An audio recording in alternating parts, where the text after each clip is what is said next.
Ideally, we involve educators in big data discussions at every stage. I've met people recently who've said, we're very good on the supply side of learning analytics. There's lots of people who are developing learning analytics. And there's companies who are developing learning analytics. There's universities. In some cases, there are schools. Often your learning management system comes with learning analytics. So we're being supplied with learning analytics. Is there really a demand? Where are we asking people? What sort of learning analytics do you want? What sort of problems do you want solved with learning analytics? And if we don't engage teachers, lecturers, other educators right from the start, then we begin working on tools that they don't actually need.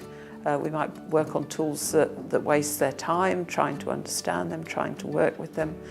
So we need to work with educators right from the beginning, and then to involve them in the development process, and then to come back and see how they're using the tools and how we can improve the tools as we go along. So we've been doing work in Europe thinking about how do we take learning analytics forward in Europe. And some countries are fairly well developed with this at the moment.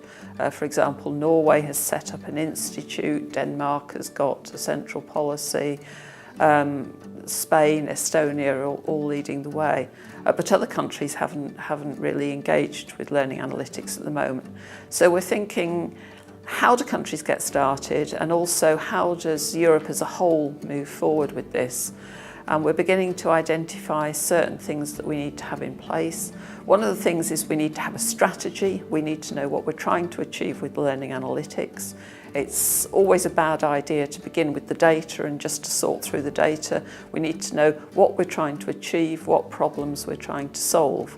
And so Europe has identified priority areas for education and training, and we're at the moment thinking, how can we align learning analytics with that? You need somebody who's in charge of the strategy and who takes responsibility for what's going on in the field of learning analytics, because otherwise you find that people are repeating the same work in different countries, in different institutions, even within the same institution. If there isn't any one central figure to talk to about your strategy, you find yourself doing duplication. You need to think about your data handling capacity, because it's not just about generating big data, it's about how you store that big data, how you transfer that big data, how you protect it, how you look after people's privacy.